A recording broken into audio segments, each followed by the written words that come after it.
marka laga hadlayo maqaamka caasimada ayay tahay in la qanciyo ma dadka reer Muqdisho oo degan oo matalaad u baahan oo shaqo u baahan wax badan u baahan su'aalaha ay qabaan miyay tahay in la qanciyo ma waxay tahay dadkii ay caasimada u ahayd ee maal gashaday cadaanta kaga tagay maalin duruufuhu keeneen hantidoodii ay ku maqan tahay in kalsooni loogu dhiso iyaga ruuxoodii la qanciyo anu su'aashan xasan sheekh baan weydiiyay muddo hadda 2 sano meelaha laga joogo maruu bidaarsi toogsiimi waxaan ku yiri su'aasha arinta maqaamka caasimada xasanow adigu dadka reer Muqdisho gartooda siinaya iyo waxa ay tabanayaan dadka Soomaaliyeed oo kalsooni xumadu ka soo gaartayna gartooda siinaya u garna oo sheeg u ka jawaab waa I think in matalaad ku jirin dastuurku sidoo qorayo caasimada Soomaaliya hal qaxal leeyahay ereyga matalaadu waa erey gadaal kale isaguna ka soo raacay walaadii qodobka horta waa su'aal dastuuriya sida dastuurka ku taala maqaamka caasimada Muqdisho dastuurkuna qeexayahay laakiin qodobo kale oo dastuurku daahay inuu shaqo ka qabto dastuurka inoo dhan ba qabi ah marka la yaab male inay kaligeed ma waxa rahmani arinta Soomaaliland baa kamida arinta wad qaybsiga kamida arinta mowqicinu shalay maanta ka doodayno oo dhan baa kamida caasimaduna waa kamid caasimaduna waa xasaasiyad waa leedahay caasimadii Soomaaliya muddo dheer bay ahayd wax badan baa la galiyay waxana waa ka dhaceen magaalo wax ka dhaceen way dhowr iyo 30 sano ka hor laguna kala qaxay lagu kala tagay kalsooni xumo badan ay timi hantidii la wada lahaa dad hantidooda lagu haysto iyo dad hantidooda xaraashay oo ku jid maray iyo dad ka samray inta man ay jiraan maqaamka marka la leeyahay hal qeexo marka caasimada awal caasimadii bay ahayd maxaa keenay in la yiraahdo hal qeexo maqaamka caasimada ilaa caasimada Muqdisho awal caasimada Soomaaliya ahayd muddo dheer waxa keenay wixii dhacay awgeed in arintaas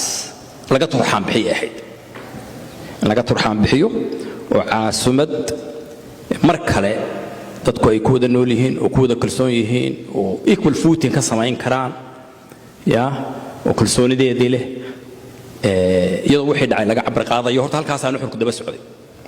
I think in matalaad ku jirin dastuurku sidoo qorayo caasimada Soomaaliya hal qaxal leeyahay ereyga matalaadu waa erey gadaal kale isaguna ka soo raacay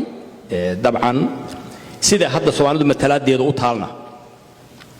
hadii waxaan maanta ka sheekayna 4.5 ka weey bay u taalaa dabcan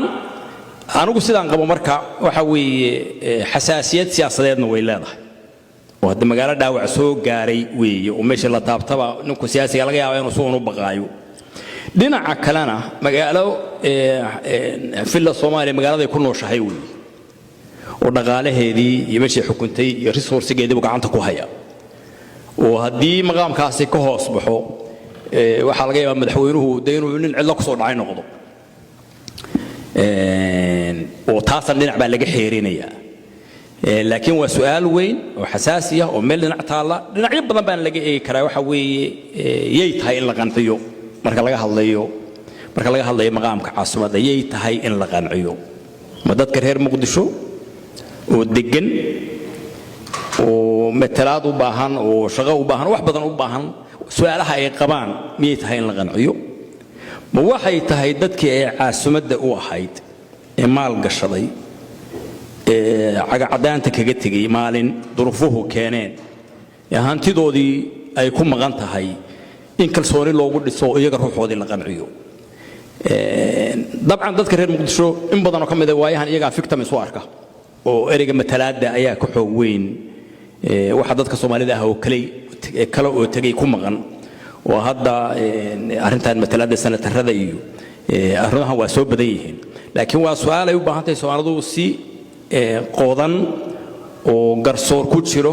oo dadka reer Muqdisho siinaya xuquuqdooda dadka ay caasimada u ahayd oo wax ka soo gaareen oo maqan oo ay tamayna ku soo noqdaan oo bari ku noolaan karana ay tahay inay siiso arin u baahan in la garnaqo way waa laga yaabaa marka inay su'aasha adaygeedu uu ka mid yahay ka fogaanshaha inaan lagu degdegin siyaasiyiinta hayso ku degdegina waa laga yaabaa inay qayb ka mid tahay laakiin waa su'aal weyn oo meesha taala maalmaha kan midan ay tahay in la wajaho laakiin kaligeed ma rahmana سؤالها الرحمن الدستوري bay ka mid tahay malaha waa su'aal xasaasi ah